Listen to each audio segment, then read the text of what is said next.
Вором сейчас Владимир Владимирович, вы представляете? И, конечно, естественно, как не прочесть. Самое лучшее. Ярдан бастады өзді, бір абзацты. Сөйтіп қалған жерге оқып бере қойды, оқып берді.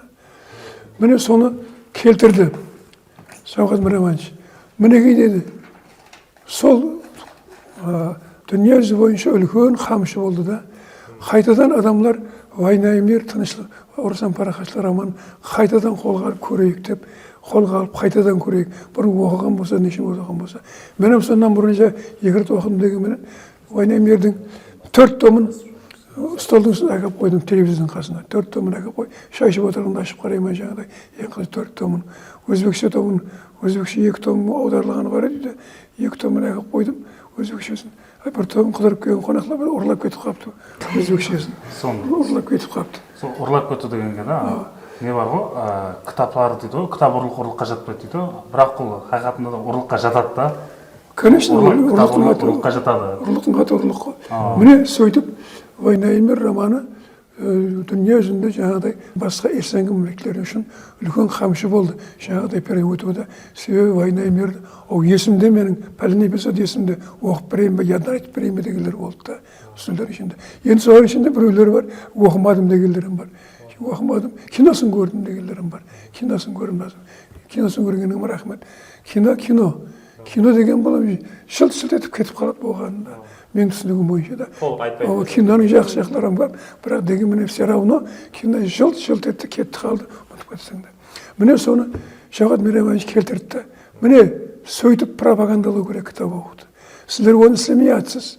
Деді, сонынан басылғанда «Война и мирді» Ташкентте бірнеше мың экземплярда өзбек тілінде шығарды. Өзбек тілінде шығар, біздің Нөгіске де қайта-қайта келді. Сөйтіп Ташкентте ең өтімді кітап қайланып кетті. Шавқат Миромановичтың бір ауыз сөзі.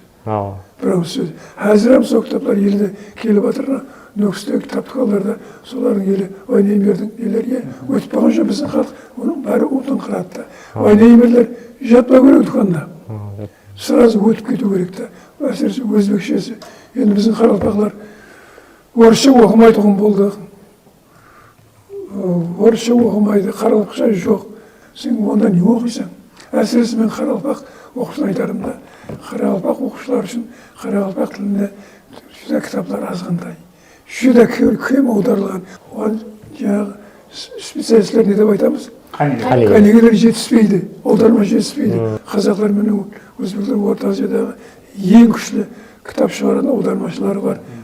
Мемлекеттерде екеуінде жаһан әдебиетінің көп кітапларын аударған, көп кітаптарын шығарып жатыр да. Соның үшін мен айтар едім, біздің қарақалпақ жастарымыз, қарақалпақ оқушыларымыз өзбек тілінде, түркмен тілінде, қазақ тілінде, татар тілінде кітап оқымаса, егер орысша плюс оны негедір соңғы уақытлар бойынша тақат берілмей қалды. Оқымаса көрсе отап қаламыз. Оқытқан кітабымыз қалмайды. Қарақалпақ тілінде кітаптарды аударма қылу бойынша да негізі бүгін сұрайман деп отыр едім. Себебіне қазіргі уақытта әдебиетіміздің сәл күшсізденіп қалғандай да, сол қатарда аудармада. Себебі жақында Федор Достоевскийдің «Жинайат һәм жаза» кітабы қарақалпақ тілінде шықты ғой. Ол алдын 1985 жылы перевод болған екен да.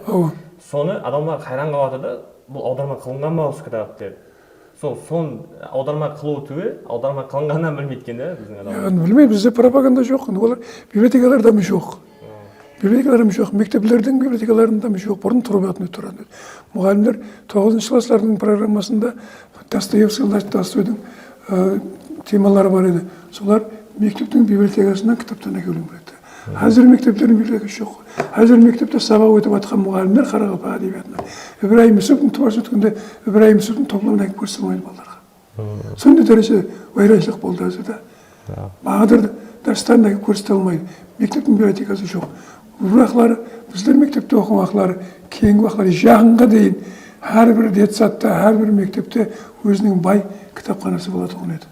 Шекспирлер, Гетелер, Федор Достоевскийдің романлары, онан кейін Сервантестің Дон Кихоты мектептің библиотекаларында тұратын еді. Соларды әкеліп балаларға мұғалім көрсете алатын еді, оқып беретін еді. Қанегелер жетіспейді оларды Федордасы аударуға. Енді бір уақытларында Достоевскийді аударды «Война и мирдің» үзінділерін аударды, Гетені аударды. Гетені аударды, Фаустты. Фаустты аударды қарақалпақ тіліне. Енді сондай 1,5 ғана кітаплар бар да. Ondan beri 7 жыл болды да. Соның үшін біздің халықтың о кітаптардың аудармасының бар екенін білмейді оны. Дұрыс. Тек қана оны мен білемін, специалистер біледі. Специалистерден көпшілігі білмейді. Қарақалпақтың оқытатын мұғалімдерден көпшілігі бары білмейді да. Бірақ сол жақсы жаңалықтар бар. Кеше Робинзон Крузо қайтадан баспадан шықты қарақалпақ тілінде. Гулливердің саяхатларын құдай қаласа осы 1-2 айлықта шығып қалу керек. Енді оларды қазір қайтадан редакторлап, қайтадан көріп шығаратын специалистер жоқ та. Енді олар баяғы заманда аударылды.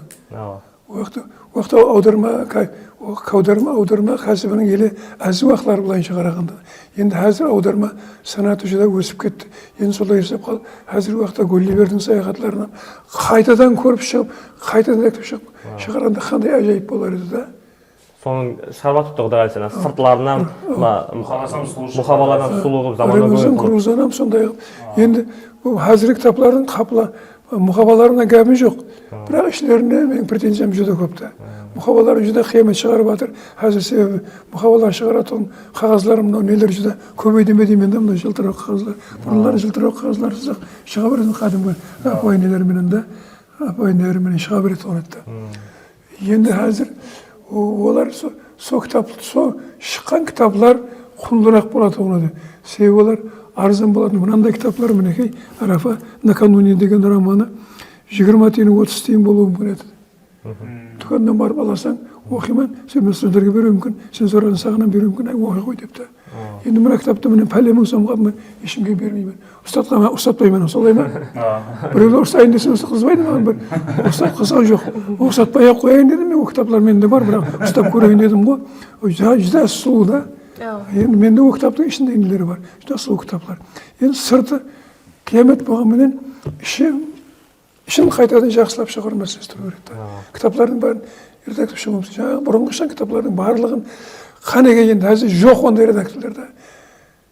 Достоевскийдің романын мысалы қайтадан редактор шыққанда қандай әжайып болар еді.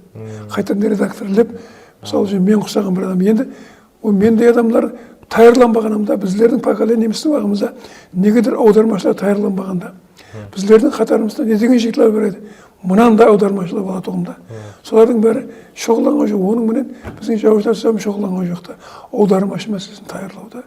Бұрынғы ескі аудармашылар жаңағыдай бірталай шығармалар аударған, бірақ енді олардың аудармаларын қайттан көріп шығатын аударма жоқ. Сіз өзіңізде жаңалық бар ма? Бір аударма істеу өзіңіз бойынша? Енді мен әзір аударма істеу бойынша енді жеңіл-желпілдер аудармасам, бұрынлары баяғы заманлар аудару керек деп жүрген жораларымызбен бірге олардың бәрі өліп кетіп қалды. Уақытта ол талабам жоқ еді. Жаңағыдай аударың. Бізге қызығып біреулер Жауыздар Союзынан, енелерден қызығып, аударың сіздер аударма группасын ашайық, аударма таярлайық деген. Еш қызығы болмады. Мен соған ояғынан Жауыздар Союзынан көп нем бар да, өкпім бар. Неге оны шұғылланба деген аудармашы таярлауға? Русский язык факультетінде көп балалар оқыды. Орыс тілін біліште жүдә жақсы біледі оғында. Қаралпақшаға да жетік. Қазір тауа алмайсаң, орысшасын жақсы біледі, қаралпақшаға нәрсе сөйлей алмайды. Қаралпақшаға сөйлейді, орысша нәрсе түсінбейді. Міне сондай жағдайлар аударма мәселесі. Мен өзім аударма мәселесі жақында Роберт Миндулиннің Қарақалпақ ақынлары деген циклі бар екен. Татар жазушысы, татар шайыры, татардың қазіргі дәуірдегі Ибраим Шоплар десе болады. Роберт Миндулин деген жүдә атақты шайыр екен. 48-ші жылы туылған, 22-ші жылы пандемияның уақытында қайтыс болып қалды. Пандемияны жұқтырып алып бейшара. Мен 18-70-ке шыққанда барып едім Қазанға. Қазанға барып сөйледі таныстым. Мақтұмқұлының шығармаларын аударған екен татарша. Сондан кейін соларды сұрадым. Салам алейкум танысып. Мен Қарақалпақтан келдім десем, мен Қарақалпақстанда болдым. 78-ші жылы Қарақалпақстанда татар күндері болды деп. Мен сонда барып едім. Уақытта мен шайыр едім. Сөйтіп менің деді Қарақалпақлар хақында циклым бар, қосқыларым бар деді. Мен білмеймін ғой дедім да. Неге білмейсің деді. Мен Қарақалпақтар білмейді дедім. Мен білмесем Қарақалпақтар вообще білмейді дедім да. Мен сізге хабарым бар дедім да. Менің хабарым жоқ дедім. Демек, сіздің ол топлап циклыңыздан Қарақалпақтың хабары жоқ дедім да. Онда мен саған әкеп берейін деді. Әжайып циклдар қосылды. алты жеті қосығы бар, жүдә әжайып та. Ондай Қарақалпақ поэзиясында ондай қосықлар кемде-кем ұшырасады. Ибраһим Сындауым күнде кемде-кем. Жүдә әжайып Қарақалпақ достары хақында. Соны әкеп алдым, сөйтіп әкеп берді. 7 томлы кітабы шыққан екен 60 жылығында. 7 томлы кітапта. Шығармалар жиынтып топлаған. Соның маған үшеуін әкеп берді. Інісі бар екен, тарих институтының директоры. Соған бара ғой деді, мен ертең келе алмаймын, соған беріп жіберемін деп. Әкеп берді, сөйтіп, маған 3 томын берді. Соны 7 томына әкелейін десем, нүксе көтеріп кетуің қиын болады ғой деді. Яқ, әкеп берсеңіз көтеріп кетемін дедім да. Сөйтіп бірақ 7 том, қалған 4 том таппадық деді. 3 томын тапсызың үшін деді. Бірақ соның ішінде Қарақалпақ ақынлері татарша. Ақынлер деген Қарақалпақтан бар да. Соны сөйтіп, бұл не болса мен Қарақалпаққа таныстырайын деп аудардым. Сөйтіп Қарақалпақ тілін аударып, Ауымдар журналда бастырдым. Сол қалайынша қарасаң, жүдә жақын тіл ғой татар тілі, жақын тіл. Соған қарамастан бірталай не болды, ең кейінде. Сол бір сөз келмейді да, Қарақалпақ татарша айтайын десең, татарша жібере берейін десең, ол арасында сыймай тұрып, шайқаспай тұр қосыққа. Қарақалпақ сөзі табылмайды. 1 айдан кейін бе, 2 айдан кейін бе, бір сөз келді. Орнына қоя қойдым да. Татарша аударма дегеннің машақаты да. Бір орыстың аудармашысы айтып еді, немістердің қосықлар, неміс жайлау қосына аударып жатқанда, бір сөз еш келмеді есіме. Бір сөзді тоқтап қалдым дейді да. Аударып жатыр. Бір сөз еш табылмай келмейді. Сөйтіп бір жүрдім. Ярым жылдан кейін көшеде кетіп бара жатсам, сол сөз қиялыма келді дейді. Бірден. Бір сөз табылмай жатқан сөзім бір келді. Сондан кейін қайттан аударма жүріп кетті. Соның үшін аударма жұмысым жүдә машақат жұмыстардың біреуі. Соның үшін қазір Қарақалпақ әдебиеті үшін аудармашылар таярлау. Мынау айрым қазір русский язык факультеті бар, сөйлерге барып, ықыласы бар, Қарақалпақша түсін жақсы білетұғын, орысша жақсы білетұғын, қызларды, балаларды, аудармашы, аудару группаларын ашып, Шәуішлер сөзінің қасында группаларын ашып, соларға заказлар беріліп, соларға түсінік жұмысларын алып барылып, аударманың өзінің теориясы бар, практикасы бар. Бұл өз алдында ілім болғанда жүдә терең ілімдердің біреуі да. Соны қазір көп аудармашыларымыз аударманың не екенін білмейді. Газеттерде, журналдарда айырмақлары аударма деп аударған пәленше деп қояды. Элементарно хабары жоқ та аударманың не екенін да. Сөз білсе аударып қоя береді. Сөз жаман да, сөз жаман, ең жаман нәрсе. Сөз аударуға болмайды оғынан. Жаңағыдай оның аударманың өзінің теориясы бар, оның несі бар. Жүдә аударма жүдә тонкий нәрсе, жүдә нәзік нәрсе. Соның үшін аударма мәселесі жүдә қызық проблемалардың біреуі. Мен өзім аударма мәселесі бойынша көп жақсы көремін, себебі балалығымнан бастап айтып отырмын ғой. Біздер 6-шы класстан бастап, мен 5-ші жасайын түркменше оқыдым Көндіргенші районында. Мен түркмен тілінде оқимын да, сөйтіп Қожеліге көшіп келдік Қарақалпақ. Сөйтіп Қарақалпақша оқитын болдым. Қарақалпақша бір жылда сораға сөйлеп үйрендім. Қарақалпақша үйрендім. Ондан кейін өзбек класспенен бірге, қазақ класспенен бірге оқитын едік. Тарих сабақларында, математика сабақларында, тіл сабағында айырыламыз да. Соның үшін біздің классларда Қожелді Шепшин мектепте біздер балалар өзбек тілінде, қазақ тілінде, түркмен тілінде, Қарақалпақ тілінде баяғы кітапларды оқиды, таласы оқиды. Мынау өзбекше екен, мынау қазақша екен демейді. Соның үшін жаңағыдай қазақша кітаптар уақытта көп келеді оқынады. Өзбекшілерден көп аудармалар көп болады. Жюль Верннің романдары өзбек тілінде көп романдар шығады ғой. Қырылып жойылып оқитын еді. Міне соларды біз қатты сұрап, оқып, сол қызығады аудармашы деп қояды да. Бірінші бетінде мен соған диққат бер. Аудармашы мың бір түннің кітабын бізде уақытта мың бір түннің аудармасы 51-ші жылы аударылған екен, бірінші варианты. Ол жерде әжайып аударма. Қапан сатып алдым бет. Соның кітабын бір балада әкесі алып, әкесін күнде оқытып, қайттан орамалға түйіп, аршаға салып құлдырып қойды, маған бермейді деп айтты, оралбай жарамсам қайсыз болды. Сол бір күні бізде көрсет бізге сол кітапты, көрейік бір. Сөйтіп ұрлап әкеп көрсетіп кетті. Орамалға түйілген, енді апай орнына қоямын депті. Кітаптың қадірі сонша. Кітап сондай дәрежеде қадірлі. Сол Оралбай Мыңбұртының жаңағыдай әкем мені оқытады дейді, күнде оқытады. Жаңағыдай қол тегін ақылары. Сол Мыңбұртының басы 4 том бастан аяғы еді біледі. Сол сабақты ондай тұрамыз, пақтағында тұрамыз. Оралбайды Аймағамбет Оралбасымыз. Марқұм қайтыс болды, тей берсін жүреміз. Жүдә сөзге шебер бала еді. себебі Мыңбұртымнан тәрбиялағанда ол. Мыңбұртымның сөздері ажайыпты. Міне сондағы бірінші есімде қалған сол Қапан Сатыбалдин шығарған сол бірінші аударманың авторы. Онан кейін таза аудармалар болды. Сол бірінші аудармашыға тақап береді. Кім аударған екен деп. Аудармашы деген бала астағфирулла. Аудармашы деген. Сондан бастап қазақ басыларында өзбек тілін қарасам тәржіме қылған деп қояды. Тәржіме қандай болады екен? Қандай болады аударған? Ансат бекен қиын бекен. Сол 5-6 ғасырда оған кітаптарды Жюль Верн аудармаларына тәржіме қиын болатын шығар. Орысшаны қандай да білу керек. Біздер орысшаны аудармақты түсінгендей дәрежеде боламыз беген деп ойлайтын да. Соны әлбетте еплеп оқитын болды, 10 жылдар еплеп оқыдым. Сен орысшаны түсініп оқитын 10 жылдар бітіргеннен кейін бастадым. Орысшаны расылап шұғылданғаным 10 жылдар бітіргеннен кейін орысша өрлейін деп, орысша сол уақытлар 14 сөздік шықты қаралбақ өзбекше, қаралбақша өзбекше, орысша қаралбақша ма, онан кейін кішкентай ғана қыстау қаралдым. Калин көшенің бойында бір тазы кішкентай азығы респиратораның орнының қасында кітап дүкен бар еді. Жағында өргеден тұрды. Сол кітаптан келіп барсам, кірдім іштім. Барсам жаңағы Савартоланың деген сөздік, қаралбақша орысша сөздік. Орысша қаралбақша, оны алдым, сатып алдым. Сөйтіп, тағы бір кітап тұрған екен, орысша, өзбекше, лұғат. Кармандысы бар, кішкентай қалтасы, кішкентай томпақ. Онан кейін Абанес Туманянның қосыла топтан тұрған екен. Абанес Туманянның армия шайыр. Сол ішінде бір кішкентай қосы бар еді. Соны оқысам түсіндім да, қосам түсінді екен оны. Ажайып кітап, әзір кітаптарым бар да, 100 жылға тұрған кітаптар қиямет шықмас. Сөйтіп табіне қарап тұрсам, бір сыртында роман бар екен. Сыртын оқыдым, Виллис Лацис деген. Сөйтіп сыртында қайықтың ішінде, океанның, теңіздің ішінде толқыларменен айқасып, қайықтың ішінде бір жігіт есі кесіп жатыр, матрос алдында бір қыз отырыпты. Сөйтіп оқысам, «Потерянная родина» деген романның аты. Сөйтіп отырып оқыдым мен «Потерянная родина» уақытта. Енді дұрыс правильно «Потерянная родина» да. Уақытта мен орысша білмеймін ғой, «Потерянная родина». «Потерянная родина», «Потерян». Жоғалған отыр. Оны еплеп түсінгендім. Бұна малайын деп соны алдым. Сөйтіп кітаптың бір жыл davamında орыс тілімен шұғылдандым. Сөйтіп орыс тіл факультетіне кірдім.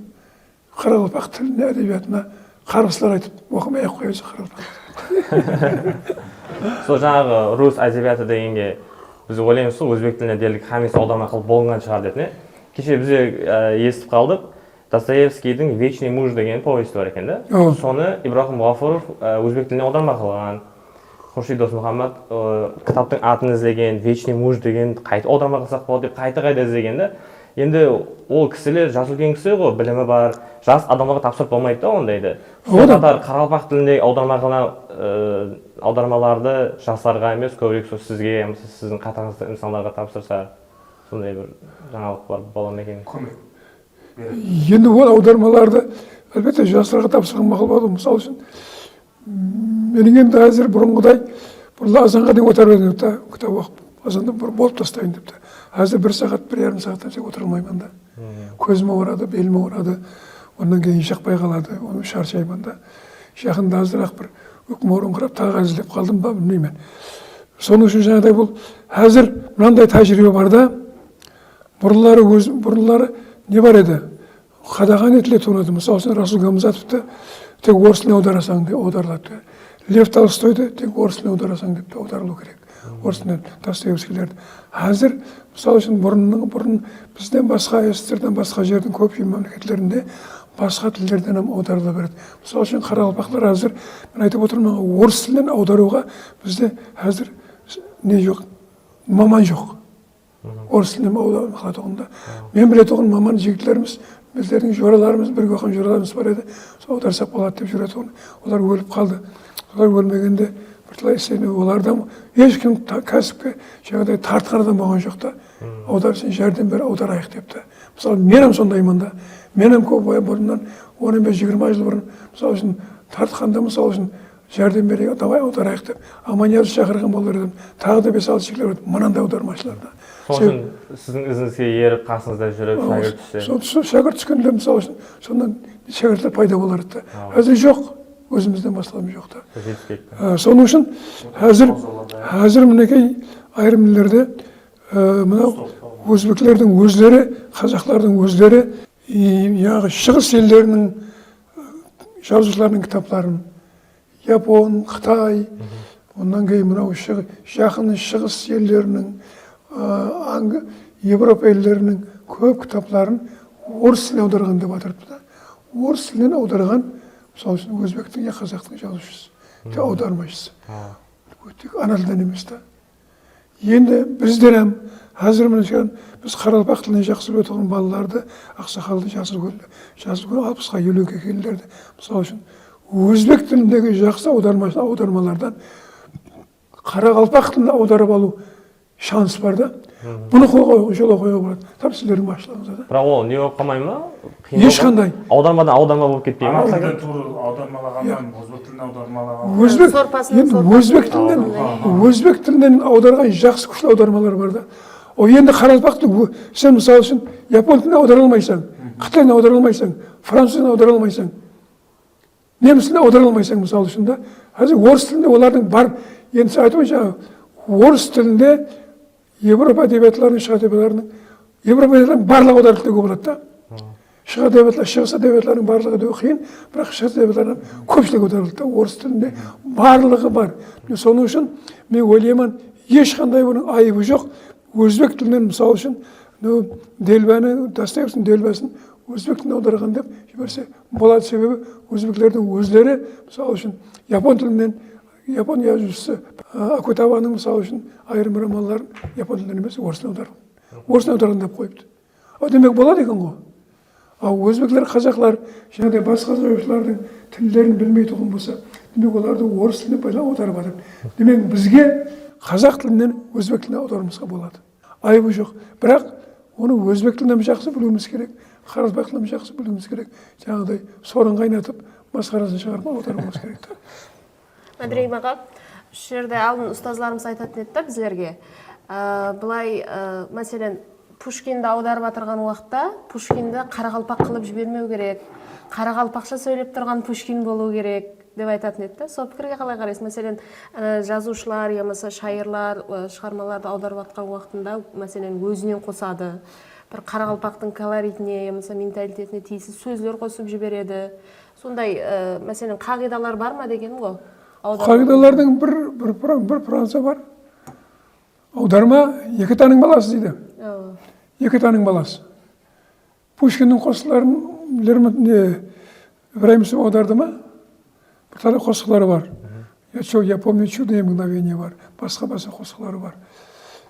Мыцырида аударған оған Лермонтовтікі Пушкин аударды, біздің Ибраимовсың аударды. Демек, екі таның баласы деген аударма екі таның баласы. Қарақалпақша Мыцыри Лермонтовпенен Ибраимовтың баласы. Пушкиннің қосқылары, Пушкин әкесі болатын болса, мұнағында Ибраимовтың әкесі. Енді соған өгей әке болса да, әкесі екен дегенде аудару керек болады. Әкесі, бұл достойны, өгей әкесі болғанменен, бұл өзінің төл әкесіндей қатынас жасап тұға, қиямет аударып деген болу керек та. Соның үшін аударманың түпнұсқаның оригиналдағы идеялары сақлану керек, дұрыс сақлану керек. Пушкин болып қалу керек. Бірақ Пушкин қарақалпақша сөйлеу керек. Бір қарақалпақша сөйлеу керек. Біз оны оқып отырып, бәрібір Пушкин екенін сезіп баруымыз керек, сезіп отыруымыз керек та. Ол Пушкин екенін сезіп отыруымыз керек. Бұл жаңа идеялар, жаңа сөздер, жаңа ұғымлар пайда болды Ибраимовтың аудармасында. Себебі Пушкинге сүйеніп, ол қарақалпақ тіліне жаңа ұғымлар, жаңа түсініктер кіргізді. Қарақалпақ тілінде Пушкинді сөйлетті. Ол екінші әкесі. Атақлы аудармашы орыстарда гениал аудармашылар бар. Гениал аудармашы деп айтылады. Любимов деген бір Любимов өзлерінің аудармалары бойынша Ленин сыйлығының лауреаттары болды. Өзбектерден көп. Қазір мына Жан әдебиеті журналы шығып жатырыпты. Өзбектің аудармашылары жұмыс қалып еді. Ол өзбектің аудармашы жаслар көп араласып жатыр. Жан әдебиеті журналында да жас аудармашылар, солардың көпшілігі аудармаларын жіберіп жатырыпты. Бұрынғы ескі тәжірибелі аудармашылар оларға не беріп жатырыпты. Талқылап жатырыпты олар аудармаларында. олардың аудармаларын оқып тұрасаң енді әлбетте жастардың аудармашылар кемшіліктері көп, мен өзім көріп тұрамын айырмақта. Дегенменен ол жерде все равно бәрібір жақсы аудармашылар пайда болып кетір да, жақсылар. Сіз мәселен теоретиксіз ғой, әзір теоретиксіз аударма мәселесінде, әдебиеттану мәселесінде. Енді өзіңізде сондай дөретушілік бар ма? Мәселен аудармадан тәсірленіп істеген дөретушілігіңіз, жеке дөретушілік бар ма? Дөретушілік жас тұрас па деген ғой? Мен жас уақытларымда, бала уақытымда жүда ұқыплы, жақсы бала едім, ұқыплы, талантлы. Кейіннен бәрі жоқ болып қалды. Мен 9-шы класста жеткіншек кайсында, жеткіншек кайсының жарты полосасында, бір бетінің жарты полосасында көргенім шықты. Піл ақында көргім деген. 62-ші жылы, неше жыл болды 62-ші жылы? Амудера журналында Мәтен Сейтниязовтың қосылар топлам ақында мақалам шықты. Мақсат Марат Нұрмұхамедовтің қолдап қуатлауыменен соған жақты біздің мақалалар. Ондан кейін басқа мақалаларым, шықпаған мақалаларым бар, олар да жүда критика алдында көп болды да. Енді соғақларымен жаздым, соғақларымен елем өкінемін. Қандай жас уағыңда, бала уағыңда да жақсы оқылы бала едің, кейіннен үлкейгеннен кейін бәрі жаңағыдай шайлып кеттің депті. Шайлып кеттің деп. Енді әзірем ара-тұра жазаман, ара-тұра жазып тұрылады. Аударма мәселесінше жаңағыдай жеңіл-желпі мақалалар жаздым, кішкентай. Ондан кейін жаңа аударма не бойынша Роберт Менделиннің қосылар топламы ақында, цикл ақында 5-6 беттік мақала жазып қойып, Амудераға беріп едім. Оны ұмытып кетіппін, енді барып қадағалауым керек болып тұрды. Олар жойып қойыппыз. Бұрынғы елдер қайырдахан білмейді деген деді. Мен шығарып жүрмесілерді қадағалау керек болады да. Теория бойынша мен жаңағыдай бала уағымнан қызықтым дедім ғой. Соның үшін мен бала уағымнан бастап, өзі студент уағымнан бастап, аударма бойынша кітаптар шықса бәрін жинайтын едім. Қызық та маған. Қызық. Аударма деген не өзі? Мен оқып жатқан кітап аударма. Мен көп кітаптардың бәрін аудармада оқимын. Орыс тілінде аудармада, жан әдебиетінің барлығын орыс тілінде аудармада оқимын. Өзбек тілінде аудармалар оқимын, қазақ тілінде. Аударма деген не өзі деген нәрсе? Сол 66 жылы теория перевода, мастерство переводан кітапларым 66 жылы алған екенмін. Оны қайерден алдым, қайерден сақладым. Сол аударма бойынша кітаплар сақланып тұрыпты да менде. Ондан кейін соңғы уақытлары Москвада жүргенде көп кітаптар жинадым. Солардың бәрі маған теория бойынша көп нәрсе білемін әзірде, көп нәрсе айта аламын. Бір уақытлары теория бойынша Қарақалпақ тілі филология факультетінде бір азырақ магистрлерге лекция оқыдым. Теория, аударма теориясы бойынша. Ондан роман теориясы лекция оқыдым.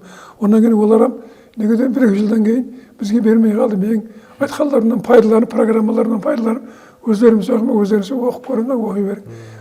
Менің қалбімді білмеген істеп қойдым оларға. Сонша.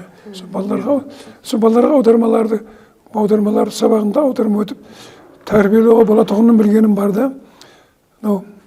Себебі аударма бойынша өзі 5-6 бала оқиды еді, 7 балам еді магистратурадан. Соларға жаңағыдай бір тапсырма беріп отырып, Пушкиннің Булат и Злато деген қосығы бар да. Злато сказал, все куплю. Булат сказал, все отберу. Злато сказал, отберу. Оны білмейсіздер, көрсі тупойсызлар. Енді сол. Соны аударма, соны өз 4 қатарда аңсатты. Алтын айтты, бәрі Қарақалпақшасы есімді. Қарақалпақшасы, алтын айтты, бәрі менікі. Полат айтты, бәрін тартып аламан деді. Алтын айтты, бәрін сатып аламан деді. Полат айтты, бәрін басып аламан деді. 4 қатар, Пушкин айтқанында. 4 қатар, өзім аңсат. Бұған деді сөз. Сөз соны аударып, аударып көрейік деп. Сөз жаңағыда әуелгі аударғандарында жаңағыдай алтын айтты, Полат айтты да аударған ғой бәрі. Бәрі тартып аламан, басып аламан. Енді ол аударма емес та. Алтын дегенде общий алтын да. Өрді Пушкин злато деп қойыпты да. Ол злато деген обработка неге түскен алтын да. Пұлға айналған алтындар болады. Тағы шақлар қайна. Бұл құны бар алтын да. Злато деген. Құны бар алтын. Алтын болса общий алтын да. Нұқсап алтын алтын да. Пушкин злато. То есть пул алтын. Бұл айтты, бәрін сатып аламын. Бәрі менікі деді. Сатып алды да, бәрі менікі деді. Полат айтты, Полат болса. Полат деген, біздерде Полат деп, алды біздің балдар аударды Полат деп. Полат айтты, бәрін сенікі болса, сенікі мен тартып аламын деді. Сондай шығармаларды түсіндіріп беруіңіз керек та. Енді аударма темасын жаусаған болады, себебі ілмилесіп кетті да. Себебі біздерді әртүрлі жастағы адамдар көреді. Соның үшін бір кітапты апайлау қылып шолып берсеңіз, мысалы жаңа кадрдың арқасында сөйлестік, кітап бір дегенде өзінің сырын ашпайды оқушыға, қайта-қайта оқу керек деген, иә? Біз енді бәрібір жастамыз ғой, оны толық түсінбейміз. Қазір жаңағы аударма мәселесіне жұмақлайды. Сөйтіп жаңағыдай аударып шықты барлығы жаңағы. Полат айтты. Полат деген жаңағы қадімгі орыстарда болат деген сөз құрал жарақта. Мысалы түсіндірдім да, алтын дегенде болады. Сөйтіп сіздер басқаша аударуыңыз керек. Злато. Сөйтіп олар сөйтіп аз жол бағдырдым. Онdan кейін алтын басқа қандай аттары бар. Зер шапан деп айтамыз. Зер тұрына арабек, зер алтын басқа. Зер пұл. Зер алтын да, зер. Зер қадірін зерге береді. Зерге алтын. Ondan кейін Полат деген дедім орыс тілінде болат деп дедім. Қола жарақтың барлық түрлерін болат деп айтады да. Бір қанжардан басылып барлығында. Қарабақ тілінде Полат деп айтсақ, тек Полат, қанжар түсінбейді. Соның үшін сіздер Полат деген сөзге басқа сөз табың. Алтын деген сөзге басқа сөз табың. Сөйтіп, жағалардың қайтадан аударың. Айтты деп айта бермең. Айтты деген, деді деген сөздер бар. Деді деген сөздер. Солардың барлығын орнына қойып, сөйтіп бірақлар ұйқасамшы. Сондан кейін 7-8 мәртеден кейін балалар нормальнырақ аударма ісілен атты. Демек, балаларға түсіндірсең, аударманың принциптерін түсіндірсең, демек, сразу өсіп басқа жа көзқараста болды да. Мен сонда айран қалдым да, үйретуге болады екен ғой. Соның ішінде бірде жарым қыздар балалар дым жақсы аударып шықты. Мадрим ағамыз, дым білмейді екенмін деп, сөз аударып айтты. Мына жаңа сен айтқан кітаплар талқылау мәселесі бойынша, бұл талқылау мәселесі жүда жақсы нәрсе. Себебі мен білемін, қазір культура канал соңғы 1-2 жылдан бері көрсетпей қалды. Неге? Сол жерде Игорь Бисер деген не бар? Көрсету бар.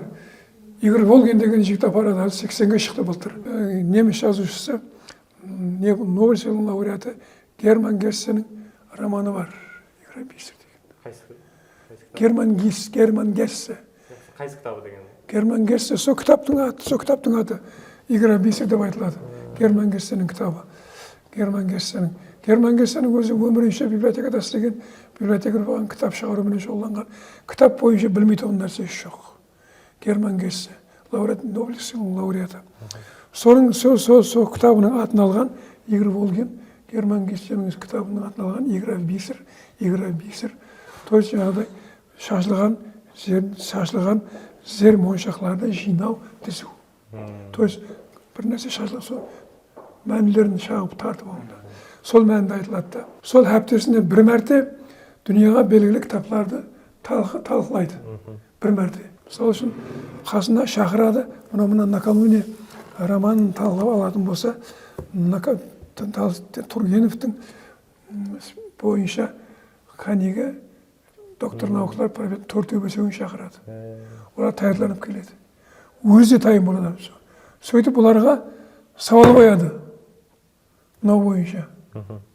Мен түсінбей жатырмын, я түсініп жатырмын. Сізде қай түсінесіз? Мұнда мынай жатқан ғой депті.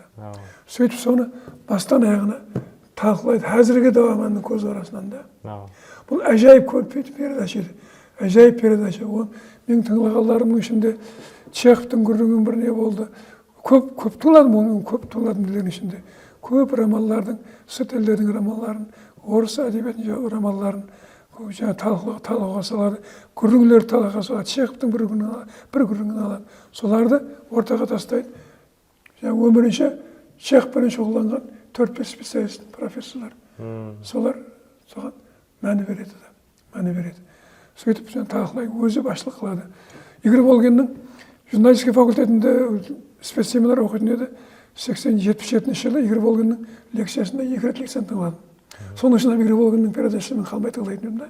Себебі уақытта олам жас еді, мен жас едім. Сөйтіп сабағын барсам, МГУ-ның журналистика факультетіне бардым.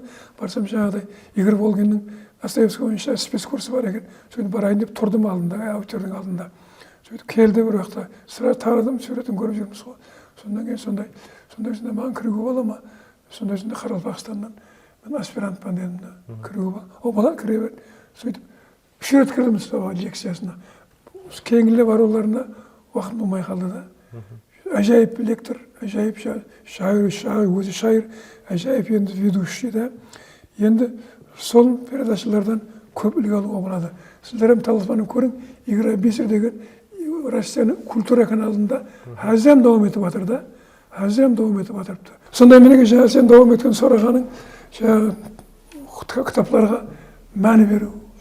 Шолу. Біздер ана қанша көп кітап оқи берсек ham бәрібір жас болғаннан кейін өмірлік тәжірибеміз аз болғаннан кейін кітап толық түсінуге бәрібір сюжетті оқып қоямыз. Кітап мен бір оқығанда әлбетте кітаптың кейінгі сюжеттерін ең қармаларын ата қалады.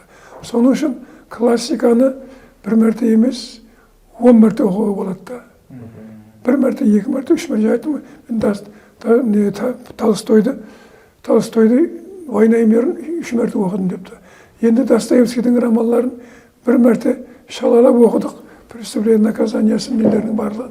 Енді 2 мәрте, 3 мәрте оқуға Братья Карамазовлардың нәрсе уақыт жоқты. Енді арада керек жерін көріп аламын да. Керек жерін көріп аламын. Енді бастан аяғына оқуға уақыт жоқ. Соның үшін әр көрген сайын басқаша пікір пайда болады. Соның үшін жаңағыдай бірден оқып алып тұрып бәрін түсінемендеу мүмкін емес. Себебі классикалық кітаптардың барлығында мәнісі үшіде терең болады да. Әр оқыған сайын оның басқа концептілерін, басқа мәнілерін ашып басылайсың да. Бұл әлбетте өзің үлкен бақыт. Кітап оқу бір үлкен дананың айтқан несі бар. Сауатлы болу, бір нәрсені оқи алу, дүниеде ең жақсы бақытлардың біреуі екен деп айтқанда, ал бізде бақыт деген не деп, сенден бақыт деп сұрасам, ой, жақсызға үйлену, дәулетлі болу, жаңағыдай машин міну деп айтасыз да. Ол, пожалуйста, ең дана адам айтқаны. Мен кітап оқып білген адамды, сауаты бар адам, ең бақыт емес айтпаймын, себебі кітап оқи алады, сауаты бар. Міне, бәріміздің сауатымыз бар, кітап оқи аламыз, бірақ кітап оқу бақытынан махрум болып жатырмыз әзір. Кітап оқымай қалдық, азыр оқимыз да. Кітаплардың мәнісі көп. Элементарный мәнісі мысалы үшін да. Енді Лев Толстойды атпай қояйық. Олардың әр нелерінің өзінде, эпиграфтардың өзінде сразу белгілі қойыпты. Библиядан келтіріп қойыпты. Библиядан келтіріп қойыпты, Құраннан келтіріп, басқалардан келтіріп қойыпты. Солардың барлығы кітаптың терең мәнілігін білдіреді. Шыңғыс Айтматовтың анау романның өзі, не романда, «Ранние журавли» повестінде, ерте келген тырналар. Соның өзінде онлаған несі бар, эпиграфы бар. Әйемгі заманнан бастап Индиядан, Армениядан онлаған эпиграф бар да. Солардың барлығы Шыңғыс Айтматовтың «Ранние журавли» повестіне кілт. Сол ар жағында солардың мәнісін ашып беріпті. Радио ішінде эпизодлар, сюжетлер бар, бірақ солардың ар жағында жаңағы эпиграфта алынған мәнілер бар да. Мысал үшін, мысал, Робинзон Крузода қандай мәні бар? Кемесі апат ұшырады, өзі атауды қап қойды. Басқа не мән тауы қандай? Сонда қиыншылық міне бірақ ауылына қайт. Даниэль Дефо, автор Даниэль Дефо. Робинзон Крузоны бірінші рет оқығанда 6-шы класста едім. Менің қолыма түскен кітаптың мақалаларым жоқ еді. Ішіндегі бірінші бетлерім, титульный бетім жоқ та. Сол менерден текст басыланғанда, романның тексті.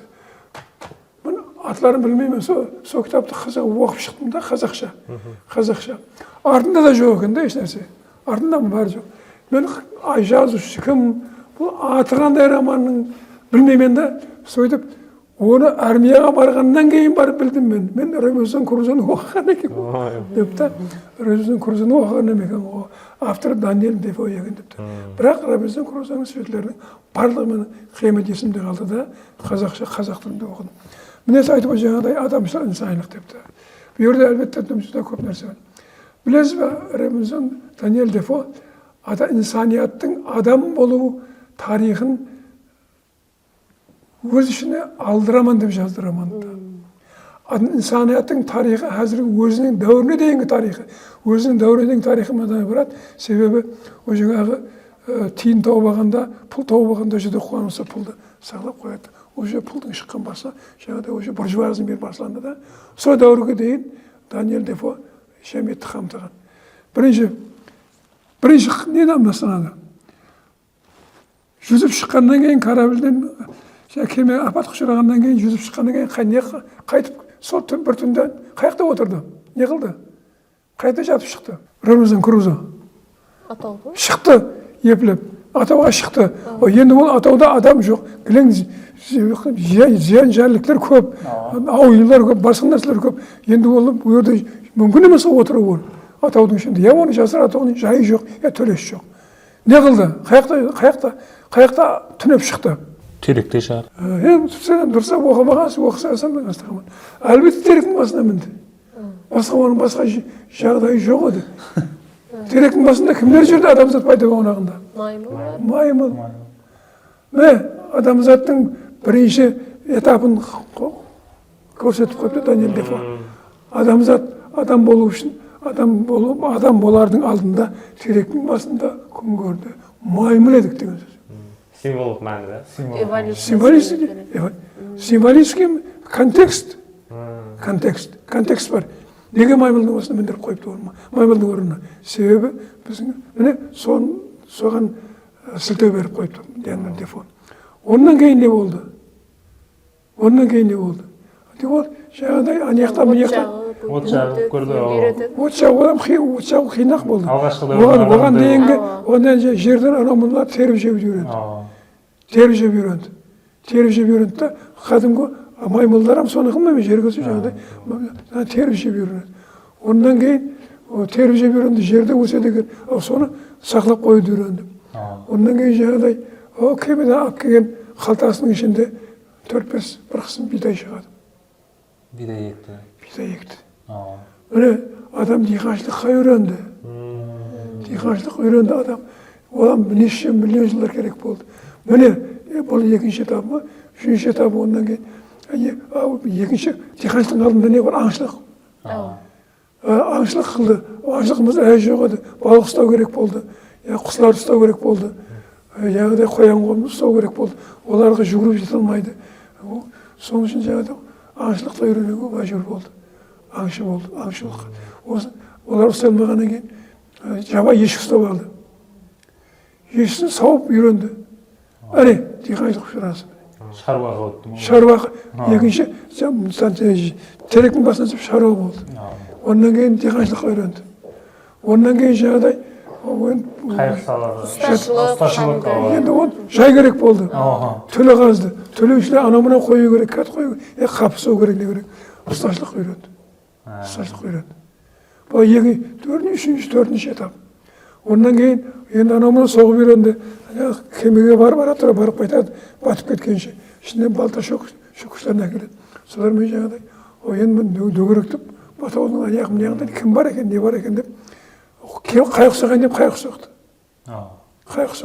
Бұл уже теңізде жүзу этабы басылды. Теңізде ашу бір кітаптан сонша нәрсе, Робинзон Крузо кітап бойынша сізге өз алдын қайттан бір көрсету болу керек екен. Мен солардан кеп шығып, бұл сөйтіп аяқымда айланып шықты дөңгелектерінен. Сондан кейін жабай адамдарды көрді. Жабай адамдарменен жаңағыдай олардың ұстап алса жеп қоятынын білді. Ұстап алған жаңағы екінші қауымның адамдарын ұстап алып, оларды пісіріп жеп жатқанын көреді, бақылап отырады. Сөйтіп бұлам қорқады, олармен қатынасса қиын. Оларды ұстап алса бұлам жеп қояды. Сөйтіп, осында енді не қылу керек? Мақсаты қасында жәрдемші болады. Біреуін ұстап алу. Біреуін ұстап алды. Жұма ұстап алды. Сөйтіп оны адам қылды. Өзіне жәрдемші қылып алды. Міне адамзат жаңағыдай, хайуанды үйретті өзіне, адамды үйретті өзіне. Сөйтіп жаңағыдай, сөйтіп ойланып жатыр. Ондан кейін жаңағыдай қандай да бір кеменің ішінен қалғанда ма, кемеде қалған затлардың ішінен барғанда ма, жаңағыдай теңгелерді көрді, теңге пұлларды көрді. Олардан тастамай қалтасына салып алды. Ол уже буржуазный дәуір басталды. Сол қараңдар. Оған пұл не керек оған өзі? Ол жерде да. Ол жерде керек Ол жерде ешнәрсе керек емес. Бірақ сен оны буржуазный үстін адамы, буржуазный мемлекеттен шыққан адам, буржуазный дәуірдің нелерін, принциптерін уже меңгерген адам. Ол дүние болса жинау керек, дүниені қалтасына салу керек. Міне соның үшін соғырған пұлдарды қалтасына салып алады, тастамайды. Оған дым керегі жоқ пұлдың да, дым керегі жоқ. Міне солардың барлығы Робинзон Крузо романның шекара ар жағындағы гипертекст деп айтамыз. Гипертекстінде барды. Бұлардың бәрі Даниэль Дефо соларды көрсетумен деп мақсат қойған алдына. Еш жерін айтып қойған жоқ, ол мен сөйттім атырман. Мен сөйтіп атырман деп та. Оны тек қана өзі біледі, жаңағыдай терең біледі, түсінетұғын жазушылар, әдебиетшілер біледі. Ой, Даниэль Дефо жүзде терең қараған екен ғой. Ең кейінде Даниэль Дефо, Робинзон Крузо Архангельске келеді ғой. Кейінгі бөлімдерінде онша есімді қалмапты. Архангельске келеді, Россияға келеді. Робинзон Крузо саяхатшылар. Солармасы соларым қайтадан Робинзон Крузоны толық баратын оқу керек. Робинзон Крузо қалып жолдарымыз кішкентай. Балаларға арналған не ғой? Шақланған варианты. Робинзон Крузоның толық варианты 500 беттік кітап. 500 беттік кітап Робинзон толық варианты. Міне сонда кітаплардың әмбесінің ар жағында белгілі дәрежеде контекст бар. Контекст. Сол контекстлерді түсіну үшін әлбетте көп білім керек, тәжірибе керек, көп оқу керек. Ойнаймер, контекст. Война деген сөздің өзінде қанша контекст бар. Война деген қаяқты. Троянский войнадан бастайық, тарихта суретленген. Гомердің Троянский войнасы. Троянский войнаны білет, оның себебі Троянский война, Троян ұрысы Гомердің романдарында өз сөйлесін тапқанда. Соның үшін бұны әммен білеміз да. Енді сонынан бастап Лев Толстой Гомерлерменен жарысқа түскен адам. Ұрыс көрсету бойынша. Гомерлерменен. Соның қаһарманларыменен аттары мұқтаж. Анау Элен Курагинаның Элен Курагинаның аты Елена. Троян ұрысына себепші болатын қыздың аты Елена. Анада Лев Толстойдың бір қарыматы Елена Курагина. Ол махау нашарлардың біреуі. Махау. Жаңағыдай аристократ жігітлердің барлығын басын айландырып, жаңағыдай түрлі жолға салып, соның ішінде Балконскийдан, Безуховтан басын айландырып, Наташаны жолдан шығарып, Курагинменен қашып кетуге себепші болған Елен Курагина. Бәрібір Наташа өзінің жолын табады. Сол пожалуйста контекст. Лев Толстой жүда жаңағыдай инсанилыққа жақын адамдар ғана бақытлы болады. Тәкаппарлық, менмендік ешқайсысы жол таба алмайды. Соның үшінде романның кейінде көп қаһармандар өліп қалады. Не болады? Бақытқа еріскен Пьер Безухов пенен Наташа Ростова. Екеуі қосылысты. Пьер Безухов жүда мүләйім жігіт, жүда терең білімді, жүда мүләйім, ешкімменен жарыспайды, тарыспайды. Еленге үйленгеннен кейін ол өзі ақыл айран болып жүреді. Міне Наташа Ростова да сондай өзін адамдарға қызмет қылуға бағыштаған адамда. Андрей Балкон сонша жақсы көрді, сонша оны жаңағыдай өлгенде жардырбағында қасында жүрді. Бірақ бәрібір Андрей Балконскийді Лев Толстой өлтіреді. Бәрібір Андрей Балконский Наташаға мұнасып емес. Себебі ол мемлекеттік қайраткер, оның қиялдарында мемлекет хақында үлкен нелер бар, үлкен ойлар бар. Наташа да ондай ойлар. Наташа тек қана шаңарақ болу, бала тәрбиелеу, адамзатқа қызмет қылу адамдарға. Міне Наташа Ростова өзінің нашарлық, инсайылық борышларын аяғына дейін орындаған инсанда. Пьер Безухов сондай. Пьер Безухов. Оны әмме күледі, романның ішінде күледі. Пьер Безухов жүда спокойный, жүда көп сөйлей бермейтін, жүда бір қызық жігіт Пьер Безухов. Бірақ ол жүда мүләйім жігіт, терең ойлайтын жігіт, көп нәрсе ойланады. Соның үшін екеуіне Лев Толстой бақытты нәсіп көреді. Екеуі қосылса романның ақырында. Енді ұстаз, сол Вайна мирда образлары көп қой. Мәселен, адам атлары дым көп та. Енді ешбір жазушыда бекарға қоспайды ол образларды. Мәселен, сол образлардың несін шағып алу үшін нелерге тәбір беру керек? Мәселен, не үшін қосылды ол образ? Лев Толстойдың романында, мен ұмытпасам, 800 қаһарман бар. 800. Бірін-бірін тәкрарламайды. Бір-біріне ұқсас емес. Енді бір көрініп кететін қаһармандар, бір сөйлеп кететін қаһармандар бар. Бірақ олар индивидуалды көрінеді. 800 қаһарман. Мұхтар Әуезовтің Абай жолы романында неше ай оған соған шамаласып қалады Абай жолы. Абай жолын оқыдыңыз ба? Тупойлар. Абай жолын оқымасаңыз, Төлепберген Қайыпбергеновтың романдарын не түсінесіз? Төлепберген Қайыпбергеновтің романдары әлбетте олармен салыстыруға болмайды. Дегенменен өзіміздің романдарымыз, онда көп нәрселер бар. Дегенменен Мұхтар Әуезовтің романдары дүниедағы ең гениал романдардың біреуі. Сол Лев Толстойды сыйынып отырып жазылған романдар. Чолпанның романы, Кеше өкіндіз романы. Кеше өкіндіз, Вайна и мир, атына қараң. Атынан салыстырып үйренгенде. Кеше өкіндізі міне оқып отырып, айран қалдым. Ойбой, сол уақытлары Лев Толстойларды қатты үйренген екен ғой. Біздің Чолпан, себебі Чолпанның уақытында бұлар уже ол орыс гимназиясында оқып көріп қалды да, орысша біліп қалды. Орыслардың келген уақыты патша Россиясының уақытында. Гимназия ашты, сол гимназияда Чолпан, өзбектің Осман Насыр соңғысынан бірталай шайырлары оқыған. Орыс гимназиясында. Сөйтіп бұлар гимназияда жүріп бала жас уақытынан бастап Чеховты, Лев Толстойларды оқыған. Оған әлбетте Пушкиндерді оқыған. Соны жазушы боламын, сол себепші болу керек. Онан кейін әлбетте Кеше өкіндіз романында Лев Толстойдың романы оны жаңағыдай үлгі болып тұрды да, атына қарап. Ол Чолпан өлмегенде ол романы 4 томлық роман болар еді. Әзіргі басып атқан 1 томлық роман. 1 томның өзін айран қаласаң, Наташа Ростованың образынан үлгі алып жазылған жерлері бар. Наташа Ростова есіне келеді да, басқа жерлерін ой молодец деменше Чолпан қиямет үйрен. Ол жаңағыдай көрініп тұрған жоқ. Тек қана түсінген адам түсінеді да, мынау Наташа Ростовадай қылып суреттеп тұғымнан. Чолпанға рахмет депті. Міне, үйрену деген сондай болу керек та. Үйрену деген сондай болу керек. Өзіңіз Толстой жақсы көресіз бе, Достоевскийді ма, қайсысы? Мұғалім сипатында мұғалімдер ондай дәрежеде айтпау керек. Мұғалім программа кірген адамзат оқып кітаптардың бәрін жақсы көреді.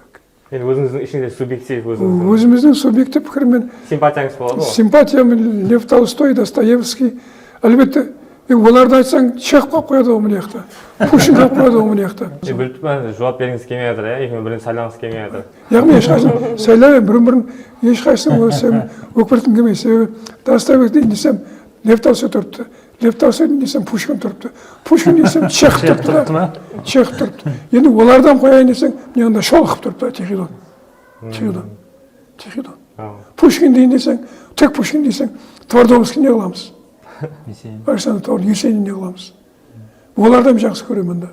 Мен сол қатты естігім келіп тұр да, сізден қайсы біреуін сайлаңыз. Ана екеуін дуэльге шақырсақ та, екеуін дуэльге шақырсақ қайсы тіріпті оласыз? Қайсы тіріпті? Әзір, мысалы үшін менің көпшілік пікірлерге қосылсам, солардікі мақұл десем, әзір 20-шы ғасыр Лев Толстойдың әсірі деп айтылады да. Әзір Лев Толстойдың әсірі болып жатыр ғой, міне өзбек тілінде қайта басылып жатыр. Достоевский романдар. Әзір 21-ші әсір Достоевскийдің әсірі деп айтылып жатыр да. 21-ші әсір Достоевскийдің әсірі. Себебі Достоевскийдің қойған мәселелері әзір адамзаттың алдына келіп жатыр да. Достоевскийдің қойған мәселелері. Достоевскийдің қайсы романында бар? Жаңағы бір балта қолына ұшып кетіп жүріпті да, айланып жүріпті. Космоста. Балта ұшып жүріпті. Балта ұшқанда балтаның ұшы жақсылық әкеле ме? Достоевскийдің айтқаны бар жаңағыдай, человек становится человеком, когда он способен на страдания. страдание. Азыр человек должен страдать за судьбу другого, за судьбу человека, человечества. Міне азыр бұлар ұмытылып жатыр. Әркім өзінің қарабасымен қамда, қарабасын ойлайды әркім. Адам міне қоңсының хабары жоқ. Пәленше болып тұрса, бұрын ондай емес, бұрын жаңағыдай жүда адамдар бір-біріге мünәсәбәті жақсы, қиналатұғын, ашынатұғын. Әзір бұлар ұмытылып барады. Достоевский соған шақырады. Адамзаттың келешегі, адамзат еш уақытта мынау қиналуды, страдание ұмытпау керек. Басқа бір үшін. Өз үшін емес, басқа бір үшін. Тек сол уақытта ғана адам болып қалады. Табиғат үшін. Жан үшін, инсан үшін, адам үшін, бала үшін. Міне сол Достоевский деп, Достоевский бірінші орын қоюға болады. Кітап оқу, газет оқу, үлкен бақыт. Үлкен бақыт. Ол бақытты біз, ол бақыттан махрұм болып жатырмыз қазір. Махрұм. Газеттен махрұм емес, кітап оқымаймыз. Бірақ сөйтіп, бақыт хақында яман көп пікір жүргіземіз. Бақыт деген не, бақыт деген не, бақыт деген не. Дүниялы болсам, машын мінсем, ене марка машын мінсем, дүниеде ең сұлу болса үйленсем, 2 ай, 5 ай жайым болса, міне соларды бақыт деп түсінеміз. Материализм. Материалдық Қазақстанда. Сонан азыр үгіт насихатлайтын жастар көбейіп кетті да сол затты, материализм. Енді сол жәмиеттегі рауайланудың бір жақылма кеткеннің белгісі де болып жатқан реформалардың, дүниежүзіндегі реформалардың бір тарапына кетуі де бұл әмме жақта алжастық болды. Европа елдер қашан кітап оқып, ол біздерден бұрын қашан кітап оқыды қойды. Россиялар кітап оқып жатыр, бірақ Россияда уже соңғы жылдарда уже қайтадан басталған кітап оқу. Кітап оқу Россияда қайтадан басталды. Кітап оқу жылда кітап ярмаркасы болады. Мүмкін емес дәрежеде кітаптар келеді. Россия бойынша кітап издательство бар. Кітап шығарып жатырды. Олар сол кітаптар өтемесе өтеді дейді, спрос көп дейді. Россия кітап оқуға, қайтадан кітап оқуға отырып жатыр.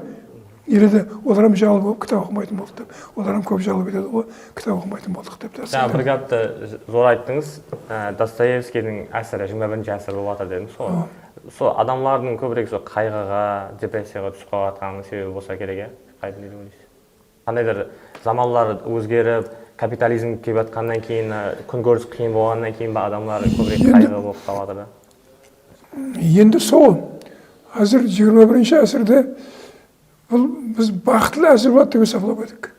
Біздер сонда 70-ші, 80-ші жылдарда Москвада көп академиктер лекция қыладым ғой. 80-ші жылдарда біздер әзір қиыншылықлы дәуірде жасаңқырап жатырмыз, сауатлы білініп жатырмыз. Елі 21-ші әсірде ең әжайып дәуір келеді, ең сауатлы білімді дәуір келеді. Себебі адамзат 21-ші әсірдің басына келіп, дүниедағы не нәрсе жаман, не нәрсе жақсы екенін түсініп бастайды. Адамзат 21-ші әсірдің басына келіп, түрлі кеселіктерден құтылады. Әзіргі сифилис, басқа генетикалық аурулар, олардан құтылады. Медицина сонда рауылады, олардан құтылады. Адамзат сауатлы білімді болады. Көп кітаптар ой. Міне адамзат сіздерге айтатын, сіздер бақытлы дәуір жасайсыз депті. 80-ші жылдарда академиклер, сіздер бақытлы ерсіз 21-ші әсірде сондай заң болады депті. Міне 21-ші әсірдің 25 жылмен көріп отырмын да. Сонда бақытлы нәрсе көрмей отырмын. Енді оған бақытсызбын деп айту дұрыс шығар. Балаларым бар, қызларым бар, ақыларым бар. Алдыңызда біреу отырыпты міне. Бақытсызбын деп айту қиын шығар. Бірақ 21-ші әсірдің мынау адамзаттың басына салған көп машқалалары дым ауырып кетті да. Ауруларға ауру қосып алдық қайта. Аурулардан құтыламыз деп едік, қайта таза аурулар пайда болды. Таза проблемалар пайда болды. Наркотик, наркомания, тағы миллион нәрсе пайда болды. 21-ші әсір бақытты дәуір емес, бұл тым бақытсыз дәуірге айналып бара жатыр да. Шыңғыс Айтматовтың тағы сіздерден оқыдыңыз ба сұрасам. Табора Кассандраны оқыдыңыз ба? Табора Кассандрада не бар? Әзіргі дүнияның отырыптағы, жатырдағы жатқан тұқым енді адамға айналатын жоқ елі. Елі не деп айтамыз? Эмбрион. Эмбрион дүнияға шығуға, дүнияға туылуға мен қарсымын, шықпаймын дейді. себебі дүниеда қызық жер қалмады деп. Не де айтып қойыпты, сол жерде Шыңғыс Айтматов бір бетке дейін жазып қойыпты. Дүниедағы не жаман нәрсе бар, соның себебінен эмбрион мен дүнияға туылуға керек емес маған дүнияға. Ол дүнияға барып мен не қыламан дейді. Кілең жаман нәрселер тұрып дейді. Таулы Кассандрада. Айтқан екен бір-екі орай. Мынандай табиғат, экология мәселесі көп қойылған ғой, қозғалған ғой. Мәселен, суым таза емес, хауам таза емес деген мәнісі сондай. Мен сол яға білуіміз керек қазіргі адамзатта. Өрді тек су табиғат ақында бар, өрді бір бетке созылған. Першин. 21-ші ғасырдың бәлеқадасын Шыңғыс Айтматов, ол енді 90, Шыңғыс Айтматов неше жыл қайтыс болды? 2008-де қайтыс болды ма? Сол 2008-де ол роман 95-ші жылы жазылды, Таулы Кассандар 97-ші жылы. Сол уақыттың өзінде 21-ші ғасырдың бәлеқадаларының списігін беріп қойыпты. Бұл көркем шығармадағы есап. Публицистикалық мақала емес. Жаңағы неге туылмайсың десе, жаңағы эмбрион соны келтіріп қойыпты. Бәрі 2, 3, 4. Міне осы себептерден мен туылғым келмейді. Бұл дүнияның бәрі ойрайшылық, масқарашылық. Сифилистен бастап міне бәрі. Міне соны қайтадан ашып көрің. Қарақалпақшасы, өзбекшесен бар, қарақалпақшасен бар кітап болып шықты ма, шыққан жоқ бөгін. Амудерда шықты. Таулы Кассандар. Солай еледі көріп алың, қайттан соны оқысаңыз, мінеге өйерден тағы көп мәселені көресе, океанда жүзіп кеткен киттер өзін құрғаққа лақтырады. Міне бұл не деген? Өзінің жасап атқан табиғатынан, табиғи орталығынан безіп, өлімге өзінің басында батып жатыр. Адамзат сондай дәреже келіп тұрды, қашады, адамзаттың бірақ қашатын жері жоқ, баратын жері жоқ. Кілең қаяққа барсаң, қай жерге барсаң, кілең терроризм, сепаратизм, экологический проблема, аурушылық, кілең нүкісті, әмме жерге барсаң, ең көп нәрсе аптека. Демек, ең көп нәрсе аурулар. Бәріміз кеселміз. 21-ші адамдардың барлығы кесел. Бұл кеселден не жақсы күтуге болады? Кеселден не жақсы күтуге болады? Кеселдің қолынан нәрсе келмейді, кеселмен отырмады ол. Бұрындылар көп шығатын еді көшеге, жаңағыдай кітапларын сатып. Енді үйлердегі кітапларым таусылды ма деймін. Тек мына нереге бір жігіт келеді, мод жақыннан бері, онан кейін анаяқта үлкен базарға бір-екі бала бар, келеді оған. Базар алдында тұрады кітаплар. Бұрынлары көп кітап келеді оған еді. Бұрын 15 жылдың ар жағында көп кітаптар келетін. Үйлерін татарлар, бір орыс айлар, татар айлар, пашты күнде келеді оған еді. Әпте сайын келеді оған еді. Соларда не деген кітаплар алдым мен. Зая болмасын, обалдап кететін жаңағыдай. Арзан уақытта кітап. 1000 сомнан еді. Кітаплар көріп алсаң, тұрған тұр. Обал ғой. Бұны орта Насыбай Арауға, Шімішке, қызлардың Шіміш шағу деген бір кесел болды әзір. Маршрутларда отырып, сұп-сұлу келіншектер қызлар Шімішін шағы бетіңе қарап түкіріп отыра береді әзір.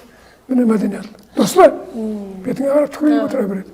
Сұп-сұлу келіншектер, зато құлағында 2 сырғадан, әр бармағында 1 жүзіктен 10 жүзік.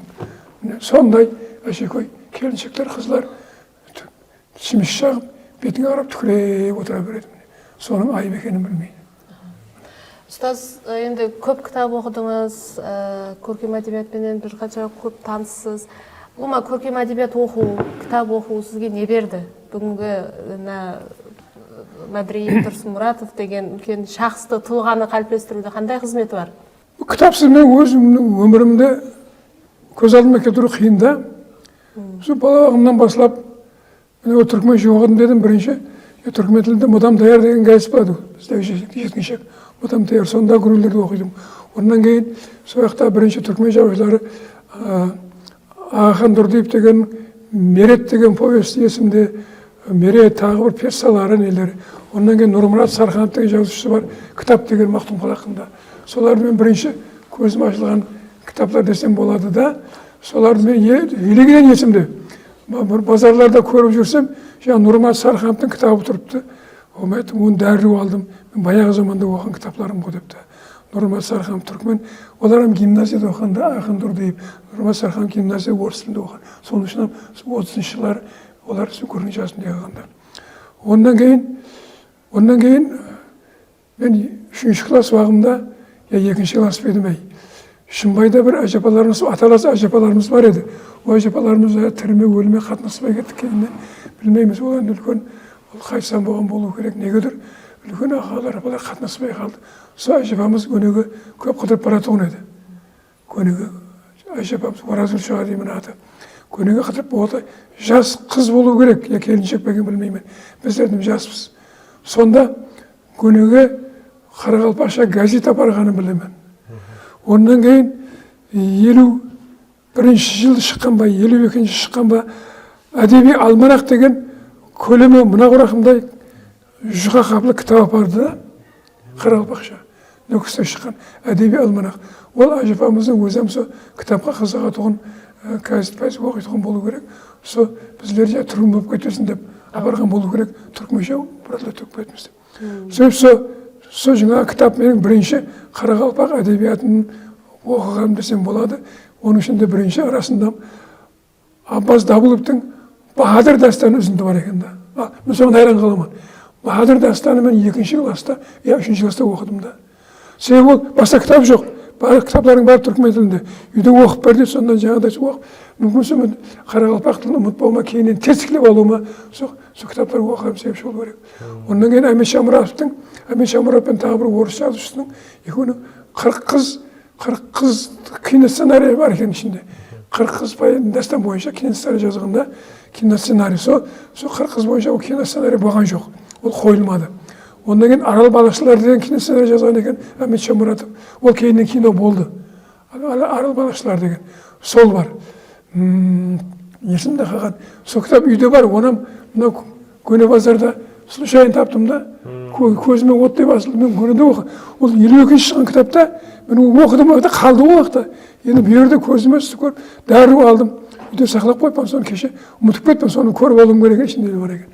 Сөйтіп, соның ішінде сол кітаптар, онан кейін Ибраим Батылаев дегеннің қосығы білімен, Ибраим Сүтмейе қатары қосығы, уақытта жас шайырлар ғолар еді, ешімге бергіш жоқ. Мен ең есімде ғаны Аббас Дабыловтың Бахадыр дастаны. Соның үзіндісі. Соны жақсы қайта-қайта оқытқан болу керек маған. Үйде ағамдар, апымларда. Кеше жақында қайтадан шықты сол Бахадыр. Бахадыр дастаны, Бахадыр бұрынғы шыққандары бар. Сол Бахадыр dastanын мен 53-ші жылы оқыдым. Үзіндісін. Соның үшін, сондан бері мен олайша кітап жинаймын, сол кітапларымның айырымдарын көшіп келгенде алып келдім. Ондан кейін бұл жерде көпшілігі жоқ болып кетті. Сол бұл жерде ондан кейін сол нөкір қожалығы көшіп, Қарақалпақтан көшіп келгеннен кейін 6-7 класстан бастап жаңағыдай оқыған кітапларды алып қою, жинап қою.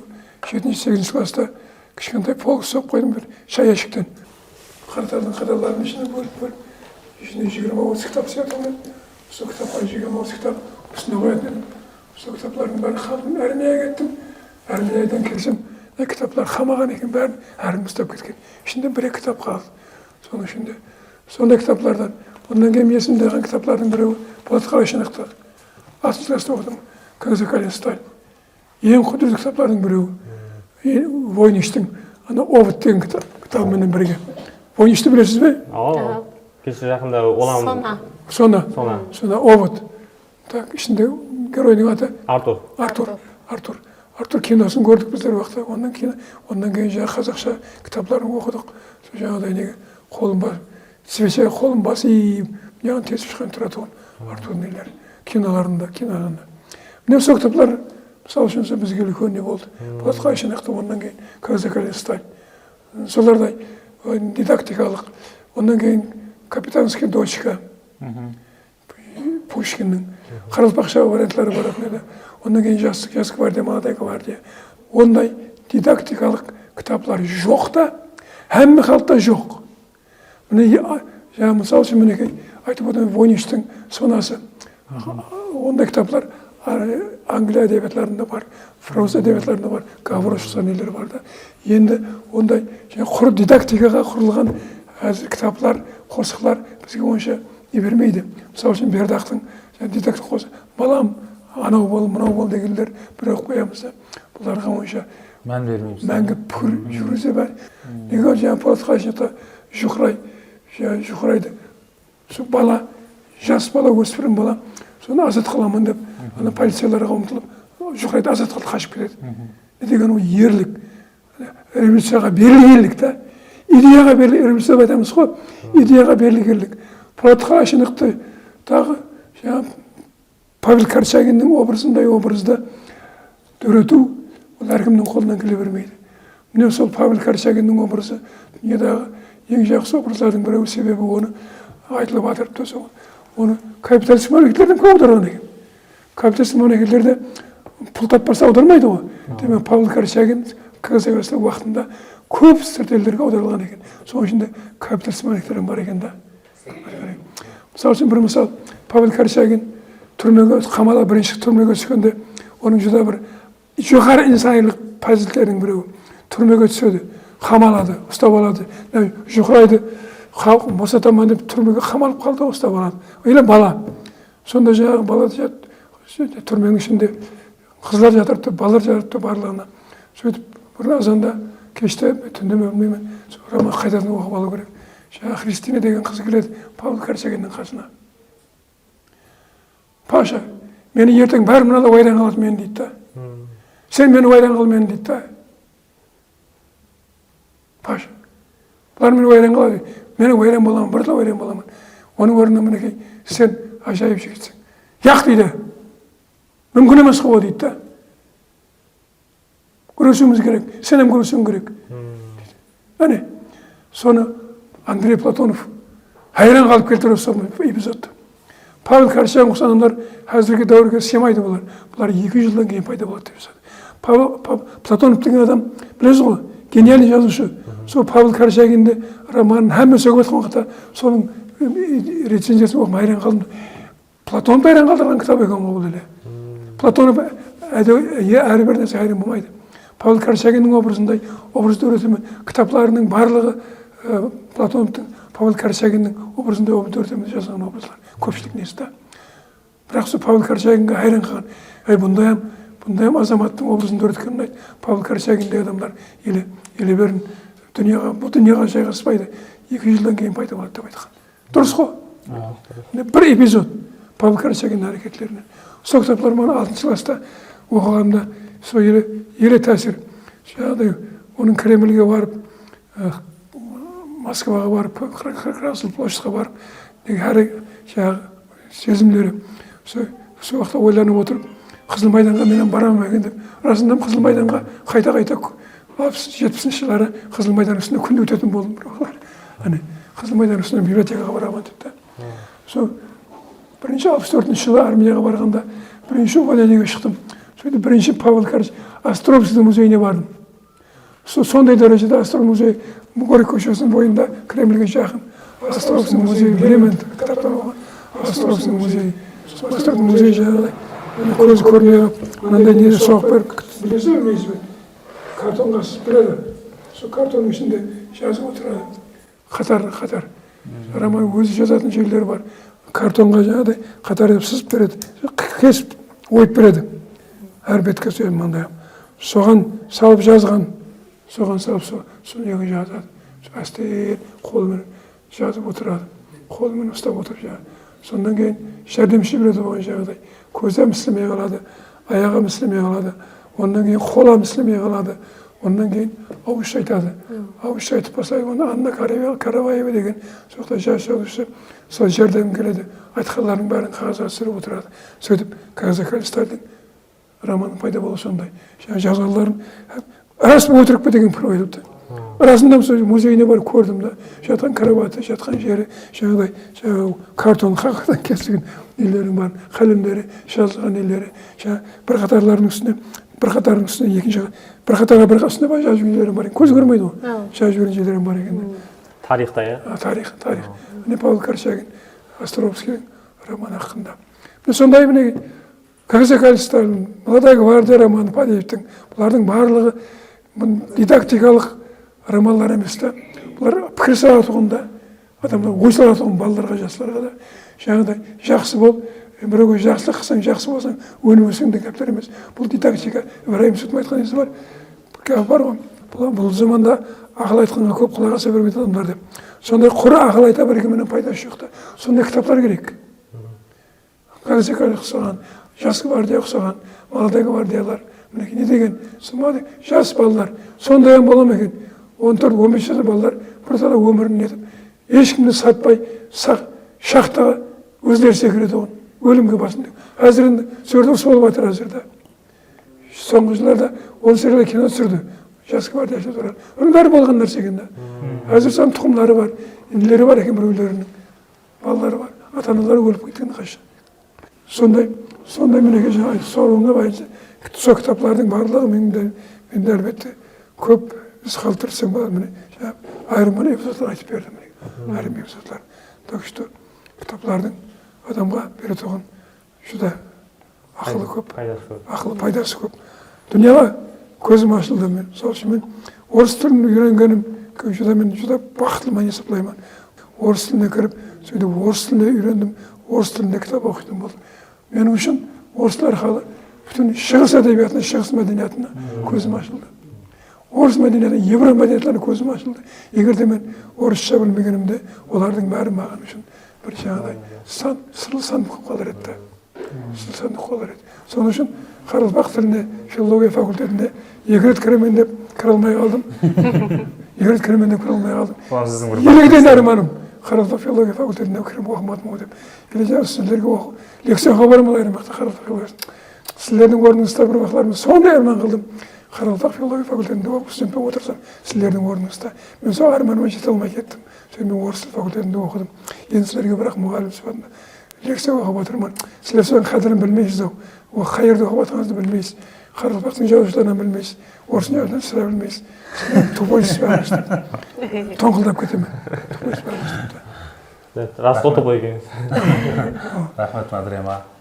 Хақатында да бүгін ажайып бір сәубет болды. Біздер осы 4 подкаст davamında біздер өздеріміз кітаплар талқылаған болсақ, бүгін 4 подкаст құрып жүргенімізді аңладық десем қателеспейміз. Бүгін бізде мейманда ұстазымыз Мадрем Тұрсынмұратов болды. Аға, сізге рахмет. Біздерге уақытыңызды ажыратып келген үшін. Хақатында да бір өздеріміз үшін бір үлкен бір база болды десек қателеспейміз. Жақсы пікірлер, жөнлі пікірлер һәм бұны біздер осы жастарға осы подкаст арқылы жеткізіп қоямыз. Аздырам жұмыстамын. Университеттің хабаршы журналының редакторымын. Елі лекциям бар, азырақ болса да. Малдарға лекция оқимыз, әр сапар туйдып кетеміз. Рахмет аға. Thank you.